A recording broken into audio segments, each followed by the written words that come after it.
Today, my guest is Gabriel. He is the CEO and founder of Reflections. Gabriel, thank you for joining me today, and please introduce yourself and the company. Tell us what you do. Yeah, my business name's Reflections, Transformational Teaching and Consulting. I call myself a transformational teacher because real transformation is done from the inside out. And there are some important tools that guide that process.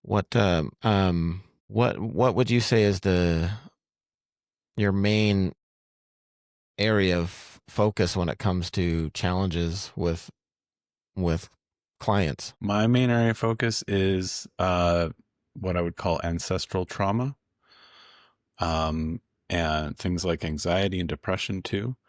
Generally, when people don't have success with traditional modalities like therapy or coaching, that's when they come and find me. I have a slightly different approach and a slightly different background that allows me to help people in a unique way. What can you tell us a little bit more about that Yeah. as far as your unique approach and background? Yeah. I started off in college as a engineering major and then went to athletic training and sports medicine. So I have a lot of science as well as anatomy and physiology and in my background. And after that, in grad school, I worked in a holistic shop for a long time and took all the classes they offered, from past life regression to gemstones and crystals, astrology, you name it, I devoured it. And then eventually, just after graduate school, I studied with a Native American elder on the Tuscarora Nation of the Turtle Clan for 7 years. And a large portion of what the work I did with him is part of my practice now. And so between my studies in college or my traditional studies in college and my non-traditional studies with the Native elder, as well as many other healers from around the world, I've put together my own practice and methodology. Wow, that's very interesting. How did you end up connecting with these, I guess, native guides or teachers? I just finished grad school in Buffalo, New York, and I had some friends who were told me they were doing sweat lodges with this native elder, and I told them I wanted in. And so I went up there and uh, definitely got lost the first time trying to find him, which he made jokes about afterward for a long time. I ended up driving up the side of a reservoir and almost driving into it because I thought that was his driveway. Wow. And so after that, he said he was having a class, and it would be his last class that he would teach, and it was about ourselves and learning and knowing ourselves very well, and working through the ways we get in our own way. And so I wanted in on that too, as I heard good things about it. And so I studied with him doing that work for about 7 years. And on top of that, took some other cognitive science workshops and classes and personal development stuff and energy healing, and kind of began to see how the pieces fit together in terms of how we not only get in our own way, but how our conditioning drives most of what we do. The conditioning we have from childhood onward, that we inherit from our ancestors. Like the blueprints are there, then we just model it with our parents, and it becomes concretized in our own consciousness and becomes what drives 95% of what we do, mostly without our knowledge, until we begin Wow. until we begin looking at ourselves. And that's what I help people to do. Okay. Yeah, that's very cool. So you think that I guess the theory behind this is that this ancestral, I guess, blueprint is even without exposure to these people. Yeah, Is that correct? yeah. To oversimplify, you could say it's what we inherit epigenetically. It's like you could say, again, to oversimplify, like the it's like the emotional layer of our genetics. And we inherit the traumas of our ancestors. If they don't work on that stuff, we inherit that through patterning eventually. And it's like with the epigenetics there, it's very much, it is like a foundational blueprint. And it's just like, as we start reinforcing that blueprint, at some point it becomes concretized when we believe certain narratives to be true about ourselves as children. That's partly how we operate as children. When we believe something, we believe it wholeheartedly, without question. And so if we have a narrative like, I don't matter, right? That's a wholehearted belief we have about ourselves, and we operate from that place in life. That's how we end up engaging life. So one of the dynamics of that is like, I don't matter is like, you can never be, do, or have enough to actually matter. And when you do accomplish the goals you want that you think will help you to feel like you matter, you're just on to the next thing, because that's not enough either. And that's how these kind of narratives drive how we engage life and relationships. Because you have this singular little belief, I don't matter, but it drives so much of everything you do if you're operating from that place. And so what I do is help people to not only bring awareness to that narrative, but to work through the moment that helped to solidify that in their consciousness in the first place, so that we neutralize all the polarities or emotional charges in it. And it just becomes something that happened rather than something that happened to me. Okay. Yeah, I heard I guess wasn't a saying. It was just in a book that I was reading years ago, and this conversation reminded me of it. And it said, your brain will believe what you tell it. Mm-hmm. You know, like just whatever that is, positive or negative, right? Like you tell it long enough, or it believes that messaging, right? Like, Mm-hmm. And if picture like you believe something without question, like a kid does, like it just becomes part of how you operate without thinking about it. It's just autonomic almost. right. Wow. Yeah, that's it's a lot to think about when it's framed that way, just from ancestrally and childhood. And yeah, that's very I think it's very complex when you start peeling the layers. Yeah. um can you share a bit about your role in reflections, and what your typical day looks like? Yeah. I usually see a couple of clients a day, and sessions are generally an hour to an hour and a half long. My initial session is like, I give that 2 hours just because everything's new. It's a new process, and people are really confronting the stuff they've actively been trying to avoid without realizing they've been trying to avoid it. So that's the nature of my work, actually confronts that. Like, I've had people who live over an hour away want to turn back halfway to me, because and they tell me this. I'm like, that's exactly when you need to see me. That's when something's up. It's like that's the best road sign you can have, is that you want to feel like you want to take your ball and run away. That's when you know there's a good issue up. And that's precisely when you do need help, rather than running in the other direction.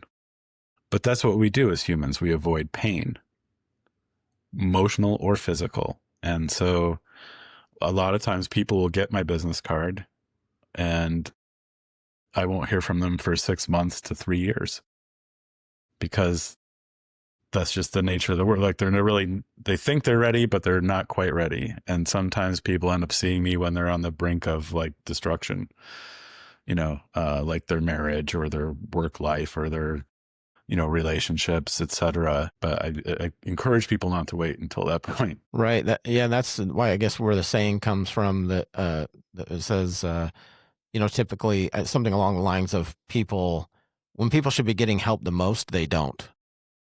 And then they're more open to help when they don't need it the most, typically, right?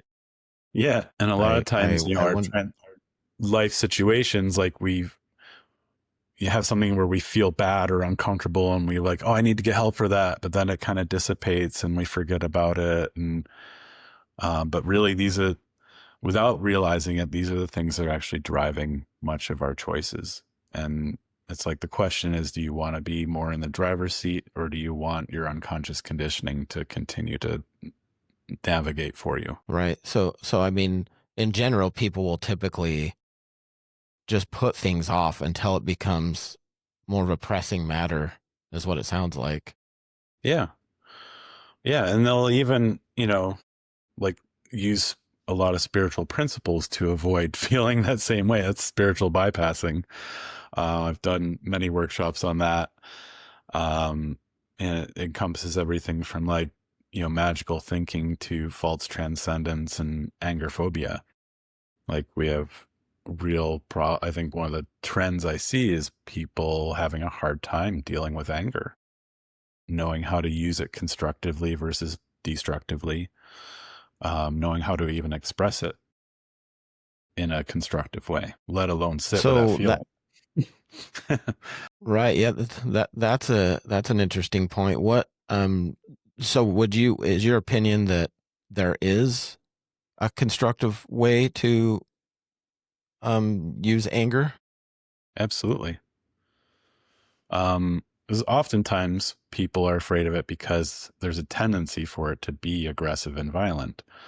Anger is a great way to show you where you want to feel empowered. That's what it's showing you. It could show you, because where it arises from is a feeling of helplessness most of the time. And if we can just notice that, wow, I'm feeling angry, which means I must be feeling helpless about something, then we can see where we might need to lay down a boundary, where we want to be constructive, where we want to put our energy into empowering ourselves. Like maybe I need to take a class or make a phone call or, contact this person so I can help myself out of this situation. Maybe I just need to Okay. learn to express my feelings better. Like that's part of it too. There's a lot of fear that gets in the way of expressing anger because people don't usually react to it well. And we also, there's the kind of double-edged sword of not only not knowing how to express it, but then fearing what that person's going to think because of the way we're expressing it. Okay. Yes, that makes a lot of sense. I think that again, that made me think of so I just finished The Sopranos. I'd never seen it before, and I know I'm way behind on watching that, but obviously I don't know if you've seen it, but he has major issues with anger, right? And kind of in Mm-hmm. therapy all of the seasons for I mean numerous issues, but primarily his anger issues and anxiety, but um and some of that gets frustrating watching it, even though it's just because it's like, geez, this I don't know why he's so angry, but and obviously this happens to people, and they don't deal with their anger well, and a lot of times, like you said, it becomes destructive, and um it's not utilized like how you're saying of utilizing it in some productive or positive way. Actually, one of the most interesting, I think a big eye opener for me in terms of anger was actually one of the first or second time I met with my native teacher. We were talking about anger, and I was all proud of myself. I was like, ooh, it takes a lot to get me angry. And he just looked at me dead in the eye and he goes, it doesn't take a lot to get you angry. It just takes a lot for you to express your anger. And I was like, oh, I was like, damn, he's right. And I realized that after that point, that I often would hit my head or smash my toe on something. And that's how I would be expressing my anger. That was my outlet for anger that the universe was kind of giving me, was that. I'd hit my head on the open cupboard door or smash my toe on something and yell, oh, fuck, or, shit, and that's how like it would be expressed. But it still wasn't the full expression of all the little frustrations that were building up along the way. But as I began to acknowledge the like annoyance, frustration, like more subtleties of anger, that would happen less often. Now it's very, Wow. very rare that ever happens. But the the frequency with which it was happening when I first like came across that little nugget of wisdom, um, it was probably a couple times a week I was smashing my toe or hitting my head on something. Wow. Just the universe making you Yeah. making you Or it deal was the with outlet the for it to be expressed. And um, the other place is the car. And especially for men, that's where it becomes their little kind of emotive bubble. It's my place. I can say, feel, do what I want is in my car. So that's where a lot of road raging comes from too, is the feeling safe inside that bubble on four wheels. right, right. Do you think that is the approach or the most beneficial path, just so I know I'm understanding, and I know we've been talking about anger a lot, but it's just been interesting, but do you think it's I guess is it healthy, do you see it as healthy to have um a regular outlet for anger? Absolutely. Working out's great. Um, and also think even practices like meditation, yoga, working out can be a form of avoidance too, of spiritual bypassing, using those practices to not address what you're feeling. But a healthy outlet like working out for anger is great, but also learning how to work with it, how to even just be with feeling angry. Like some people avoid that like the plague. Like, I'm feeling angry, I got to go work out, I got to meditate, I got to listen to my, solfeggio frequencies or whatever it is people do to try to calm down. And those are great, but oftentimes a lot of things we do to manage anger keeps us in a place of struggle rather than finding a solution for it and allowing it to dissipate. It just helps it carry forward in a different way. Most of the management techniques. So I'd find out what the source of the Okay. anger is. Okay. So anger in itself isn't necessarily a bad thing. It's just how people handle and react to it. Yeah. Or is the goal to get angry less often or try to eliminate anger? Is that not the theory? I wouldn't say that's the theory, is to feel it less often, um, although we'd like to. But part of feeling it less often is actually looking at the places where we feel helpless and what it is we're really feeling helpless about. Because until we address and work with those things, then anger will keep showing up. Okay. Okay, that makes sense. As far as your world, your, for lack of a better word, industry, what major shifts are you seeing right now? Well, I'm kind of between. You could say I'm a between industries. Um, I'd say between therapists and life coaches, and I see both worlds. I get a lot of clients from both places too. And so especially with coaching, one of the things I see is like a lot of people don't like, they find that, I guess at least the feedback I've been getting is like they push me past my comfort zone, which is great because that's, where I'm growing. But even though like they've pushed past certain blocks to achieve certain goals, they still find some like the same feelings coming up in the new place that they're in. Because like in terms of that, it hasn't addressed a lot of the causes of why they had those patterns in the first place, or those blocks that they pushed through. So they see them coming back in different ways in the new things they're trying. And Okay. therapy end of things, there's some wonderful therapists out there, and I think a lot people can really benefit from therapy. And then there's some that as far as my clients' feedback, they've been biased or not really listened or had their own agenda, and those, you know, like in any industry, there's people from a wide spectrum of abilities and skills. But those are the trends I've been seeing lately, why people have been coming from those two areas to see me. So that's the Okay. feedback I've been getting. Yeah. So how do you feel that's impacted your business or growth strategy, or do you think it has? It's, I don't think it has impacted it really. It's just it's another area where people come from when they find me. A lot of it is word of mouth. Um, and like I've been in business now 15 years. So the first few years it was tough finding any consistency. So sometimes I'd have a ton of clients and sometimes I had none for a few months. But between years 3 and 5 is when things really became more consistent.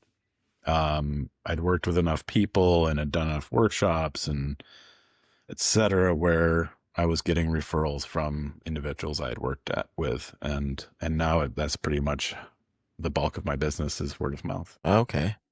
Well, they say that's the best method. What as far as your practice goes, what's working well for you right now, and what's been frustrating? And part of these next few questions I'm going to ask because um I also like to gear it towards the entrepreneurship of wellness, health and wellness practitioners.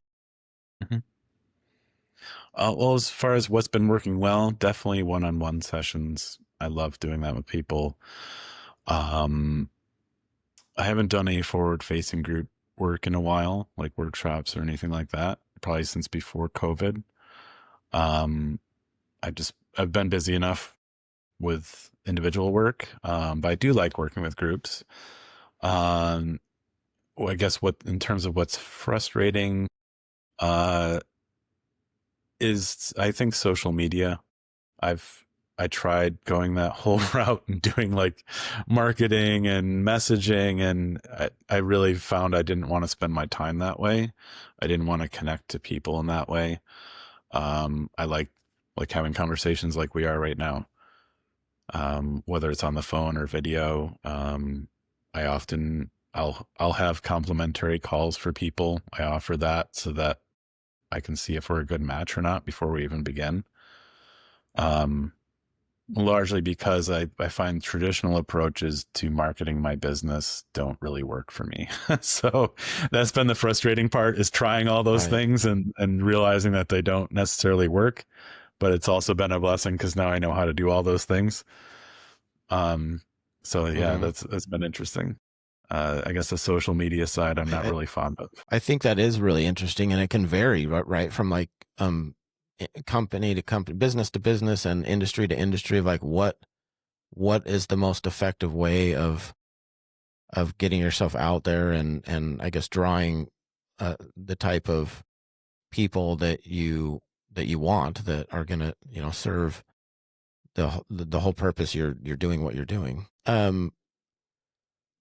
So which metrics are you focused on the most for improving? In terms of, you mean working with Like individuals like or? with like within your practice, based on the things we just talked about, and what's working right now and what's frustrating, and I guess what's your main area of focus to attempt to improve, that leads to your business goals. Well, I think one thing, I'm working on a book about the process I use, um, to kind of get it out there as a tool for people to understand some of these concepts and to begin trying to use some of the tools for themselves. Um, I have kind of a series of books in mind. I've had one that's mostly complete, and now I see kind of like a prequel to it that I need to add. I'm working on one about trauma. A lot of people have different notions of what trauma means. At its core, it's really just At its core, it's any moment that we feel separate, and Okay. that causes a lot of pain, right? When we don't feel like we're loved or we're being yelled at, or, any of those moments as children where we think that we are separate from others, or we're not loved as much, or we're in trouble, anything that causes shame, that's the fear of separation. And most of our Okay. narratives have both shame and guilt kind of woven into them. Okay. Yeah, that's a very interesting way of looking at it, because you wonder where I obviously don't do what you do, and you hear the word trauma a lot, and I guess that is a good point. I'm wondering, like, well, what exactly is trauma? You know what I mean? Because I guess some of that is to the individual, and some of it is not relative, but perspective. I guess, like, maybe one person could experience something and it wasn't traumatic, or wasn't as near as traumatic as it was for somebody else. Would you say Hmm. that's a true statement? Yeah, the magnitude of what happened doesn't impact as much. It impacts each person differently. So as I've had Right. Okay. people say, like, make up a whole, like, the I don't matter narrative just from their dad coming home from work and saying hi to their mom, but not them. I've had the same Oh, degree wow. of, like, feeling in that belief as someone who's, uh, you know, got hit by their parents. They seem Right. very different when we look at them, for what they are. One's you'd be like, that's way worse, getting hit versus, like, not being looked at for a moment, a tough moment, but for them, Hmm. each person, that left a mark, and it felt as deep, just as deep. And so Right. when we try to put trauma in terms of, like, magnitude, it doesn't always equate, because for it could be feel just as impactful for one person as it does another who had a completely different experience. And Okay. that's Yeah. where No. meaning making becomes important. Like, how are we constructing meaning, as about ourselves, about others, the world. And so that's oftentimes when we're adults and we're upset, we're actually just our 7-year-old selves reenacting, having an old story that's being brought up. Right. Yeah. I think it's this is all very fascinating. I've been learning about trauma more lately. Um, where so yeah. Thanks for expanding on that, because it is for somebody like me who hasn't spent time learning about a lot of it's I love learning in general, but yeah, it's very interesting. What where do you want to be in the next 6 or 12 months as far as your practice goes? Well, in terms of my practice, probably, I think I might get back out there to do a workshop or two. I've been kind of feeling the pull to do that more recently than I have in the last few years. I've actually had a few requests to do that, so that's part of what has created that pull too. Is people have a desire to do this work to find solution struggles rather than just trying to manage it. Like, how do I get to the bottom of it? Mhm. And that's Okay. where all my focus will probably be, is creating a couple group projects and maybe acquiring a couple new clients. Okay. I've noticed that a lot of you that are in this space are either have written a book or are writing another book, or that seems to be a common um, path. Yeah, I think at some point when you have worked with the tools and material long enough, you feel like you have something to offer. Right. Well, and yeah, and if people, if there's a lot of them like me, like I read books like that, and it's like I love self-help books. I've read them for, I don't know, close to 30 years. Like, I just love, I don't know, I love learning about stuff. And I guess if I'm going to spend the time, I know some people love to read. I read to learn, right? So if it's like, so I don't read fiction. Like if I'm going to read, I want to be learning something is what I'm saying. So obviously it's great that people like you share this information and create books, or I mean, we wouldn't have anything to read and learn about. Part of what I guess one of the natural skills I've had is being able to take like large complex things and boil them down to something that's digestible. And for some reason that comes naturally to me. It's just, I don't know why, but I like being able to do that for others too, to help them take some of these complex things and really just be like, no, it's really just, if you keep this in mind, you can move forward without having to read all these complex books about it. Like, just take this with you, this nugget of wisdom. And that boils down Right. what the stuff says. Right. Okay. Yeah. I mean, obviously that's a strong trait, because that's the whole purpose, right, of reading and learning. So being able to make it more understandable or easily understandable is a great skill. Um,